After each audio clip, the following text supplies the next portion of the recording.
Tonight at 9, an armed guard. Troops starting to carry 9mm pistols throughout D.C. streets. Plus, what's next for those deployed by the president and how folks feel about their work so far to fight crime. Tit for tat, the president and Maryland's governor back and forth over fighting crime. The president threatening to remove money for the Key Bridge rebuild in Baltimore. And the governor mulls redrawing congressional districts. Back to school. Class starts tomorrow in D.C. The stark changes students will see on their commute and how youth sports in Virginia may soon see a change. And we'll start off the new work week sunny and breezy. But what's in store for the rest of the week? Well, stick around. I've got a full 7-day forecast that I think you may like. Stretching your dollar. We've got new ways that AI works to keep cash in your wallet. Plus, newfound ways to tackle credit card debt. You're watching the station covering all of the DMV. This is DC News Now. Good Sunday evening, everybody. Thank you for joining us for DC News Now at 9 o'clock. I'm Ben Dennis. Begin tonight in the district. The 2,200 members of the National Guard will now be armed. Just a few days ago, the Pentagon announced they'll be carrying M17 service weapons, which are 9mm pistols. The Pentagon also tells us efforts to clean and repair infrastructure throughout D.C. will start in the coming days. President Trump believes some areas are tarnishing the city's reputation, and our Dave Laval reports ahead of the Guard's latest orders. There are roughly 2,300 National Guard troops helping to protect streets around the district. More than 900 of them come from D.C. And people we spoke to Sunday told us they're glad they're here. This is wonderful. Shay Tyler of Southwest is not talking about his flat tire, rather who's helping him change it. Members of the West Virginia National Guard stopped to help Tyler along 17th Street Southwest. I welcome it though. It's cool. The soldiers are among National Guard troops sent to D.C. by President Trump to help reduce crime roughly 2 weeks ago, with an emphasis along the National Mall, Union Station, and Metro stations. Tyler welcomes their presence. I think we've gotten used to a certain level of crime, and we shouldn't be used to it. We should be doing all we can to make everything safe. National Guard troops may soon find themselves on the streets of Virginia. It's reportedly one of 19 states where 1,700 additional troops will be deployed to assist federal immigration officers with their jobs. There's no word yet where the new troops may be assigned. Why could anybody be against cutting down on crime? Nina Girardi of the Palisades neighborhood in Northwest supports the Guard's mission in D.C. and wherever they're sent. Everybody deserves to be able to go out and walk like everybody is now. Trump must go now. Opponents of the president's actions made their feelings heard Saturday night at the Wharf. It's not just the National Guard that has them upset. Protesters have also complained about masked federal agents used in immigration cases. National Guard troops are also going around the district selecting sites for community restoration projects. No word yet when those will begin.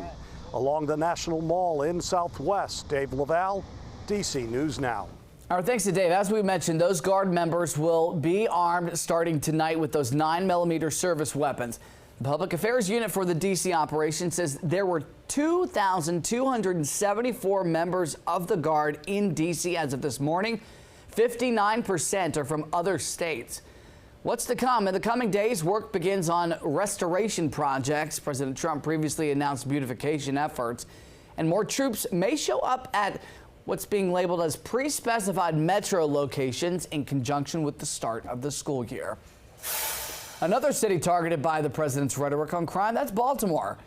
President Trump is going after Maryland Governor Wes Moore after the governor invited Mr. Trump to walk the streets of the Charm City. The president took to social media this morning saying that he would much prefer that he, the governor, clean up this crime disaster before I go there for a walk, saying if the governor needs help, quote, I will send in the troops. Governor Moore responded this morning on CBS Face the Nation. Here's part of his response. Homicide rate in Maryland is down over 20% since I have been the governor. And the last time the homicide rate was this low in Baltimore City, I was not born yet. And so the reason that I've asked the president to come and join us is because he seems to enjoy living in this blissful ignorance, these tropes and these 1980 scare tactics. The president also questioned whether he will reconsider the federal funding to rebuild the collapsed Key Bridge, claiming that he gave Governor Moore money to do it. That's not true. Last December, it was Congress and then President Biden who approved to fully cover the cost to rebuild the bridge. And coming up at 9:30, Governor Moore says that he is open to redrawing Maryland's congressional districts, much like efforts in Texas and California. What this could mean for Maryland and their one Republican seat currently held in the House of Representatives.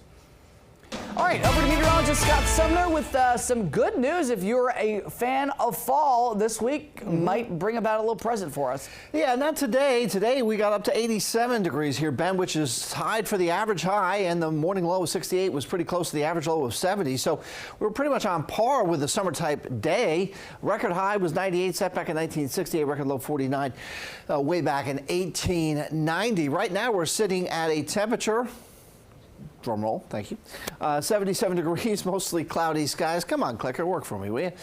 77 here, and again, we're going to be, until the front completely clears the coast, which won't happen until the overnight hours. We still probably have about another 6 more hours before that happens.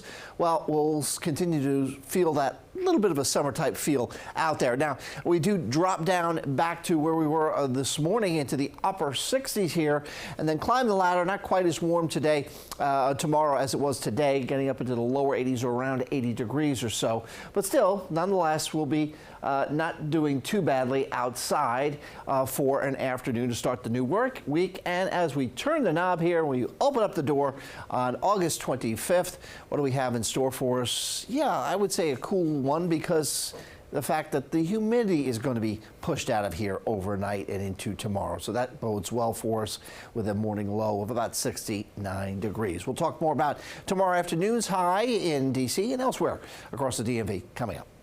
All right, Scott, thanks. We have learned new details tonight. 4 people were hurt after shooting at a Hagerstown bar early this morning. Officials say shots are fired just after 2 a.m. at the Chop Bar on John F. Kennedy Drive. So those 4 people were found suffering from gunshot wounds. 3 people are expected to be okay. 1 person reportedly in serious condition. It's also not far from Meredith Medical Center. Tonight, we've also learned that a 20-year-old was killed in a car crash in Loudoun County overnight. Police say Daniel Rivera was driving on Hidden Hills Lane about 6 miles from Leesburg around 7:30 when his car veered off the road and hit a tree. People driving by reportedly able to pull him out of the car before authorities got there. Rivera was taken to the hospital. That's where he died from his injuries. And police say that cause of the crash is still under investigation. Time is 9:08. We've got some wild video out of Arlington after a car caught fire overnight. Fire department says it broke out around 9:45 at Shirlington Road and South Quincy Street. Fire did not spread beyond the car. Thankfully, nobody was hurt. Crews say they're still trying to figure out exactly what caused the fire. In Virginia, the Trump administration is planning to pull federal funding from 6 Northern Virginia school districts that will continue to allow children to use bathrooms matching gender identities. The Department of Education says that's a violation of Title IX, a law banning sex discrimination in schools receiving federal funding. Virginia's 2 U.S. senators, Democrats Mark Warner and Tim Kaine, say that President Trump is punishing award-winning schools. They are calling the funding cut an example of what they call disastrous economic policy, saying, quote, "You can't have a strong economy without strong schools." And staying in Virginia, the State Board of Health voted to write a new regulation that would ban transgender women from competing in women's sports teams. Most of the board was appointed by Governor Glenn Youngkin. The vote came after 3 college swimmers asked the board to write a new rule that will also bar transgender women from any space that women might undress in. Queer rights advocates with Equality Virginia say that changing regulations are a way to attack the existence of trans women. So what happens next? Well, the Board of Health will draft any changes. It then goes through a potentially years-long process before it can be adopted. The core of this petition is a desire to label a specific group of Virginians as harmful based solely on their identity. Men and women biologically are different. It's not about identity or anything else. It's about biological sex and fair competition and access to things like scholarships, things like roster spots, and just safety in our locker rooms. In December, the NCAA president told Congress he was aware of fewer than 10 trans college athletes. That's out of more than 500,000 total athletes. He did not say whether the number includes transgender men. All right, students in D.C. are preparing to head back to school tomorrow. But this year, kids will commute through Metro stops now patrolled by National Guard members and other federal agents. And as we learned tonight, they'll start to be armed. DC News Now's Mariel Carbone tells us how this is causing anxiety for some parents. Yeah, the mayor says that this should be a joyful time. It's back to school, but we know not all parents and students feel that way. Some are concerned about possible altercations with federal agents, which is why some local leaders are pushing to make sure students are as prepared as possible, starting with making sure they have the proper identification. As DC students head back to school, there's been a lot going on. Parents are feeling the pressure. There's a lot of anxiety. LaJoy Johnson Law is a mother and the Ward 8 rep for DC State Board of Education. She says parents are concerned with students navigating the metro system, often across the city to school, practice, and work, now patrolled by federal agents. Now we are dealing with law enforcement who have now descended upon our city, who don't know our kids, who don't know our after-school programs, and many of our children, they look like grown adults. What if you're stopped by law enforcement? They're thinking you're 20 years old and you're 15.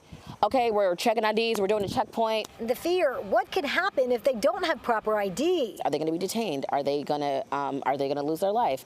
Are they going to be tackled to the ground? Johnson Law, alongside at-large board member Jacques Patterson, are calling on DC officials to help students 15 and older obtain real IDs. We need to give our something to help cover them, to say that is recognized by the federal government, to say, this is who I am. Business as usual. We have prepared for this moment. This week, Chancellor Dr. Louis Farabee and Mayor Muriel Bowser saying kids should have no problem getting to school safely by using their Kids Ride Free card on the Metro and by behaving lawfully. But we want our students to know that the schoolhouse continues to be the safest place for our young people, and we'll continue to hold it high. And I reached out to DCPS about this, still waiting to hear back. But Johnson Law says that some students, they have barriers to getting those real IDs. Maybe they don't have the proper paperwork. So one way she's pitching to help is a possible mobile DMV clinic at the high schools where they can help them sort through and get those ID cards. Reporting in Northwest, I'm Mariel Carbone, DC News Now. Thanks to Mariel. Speaking of, Metro is making sure parents and students have a smooth ride as they head back to class. Officials say all the bus routes have changed. That's why they recommend you use their trip planner to find out your new school commute. Kids Ride Free cards for DC students will be distributed by schools soon, but last year's cards will still work until September 30th. That's good. Metro is bringing back student lanes at 12 train stations with dedicated fare gates. Station managers will also be there to help. Music lovers in Montgomery County huddled together today in Tacoma Park to celebrate Tacoma Music School's very first anniversary. The school was founded last year to provide musicians of all ages with one-on-one coaching. Lessons are taught by instructors with years of experience in piano, guitar, drums, DJing, vocal performance, and music production. Tacoma Music School's co-founder says their goal is to continue building community through music. My relationships with my students, as well as a co-owner here, and being able to see everyone who walks through the door has been so important to me. I see the importance on their faces, and for me in how good that feels to be able to provide that opportunity to them. The school has undergone many changes in the past year. They've upgraded nearly all of their equipment and hired several new instructors. Good for them. Hopeful for many years of success. Coming up, we're stretching your dollar with a new way to plan a wedding. Hint, it includes AI. Time is now 9:14. We take a live look over the Air Force Memorial and Roslyn. We've got you covered in Arlington County, all across Virginia, Maryland, and D.C. We'll be right back. Scott's coming back with your forecast and more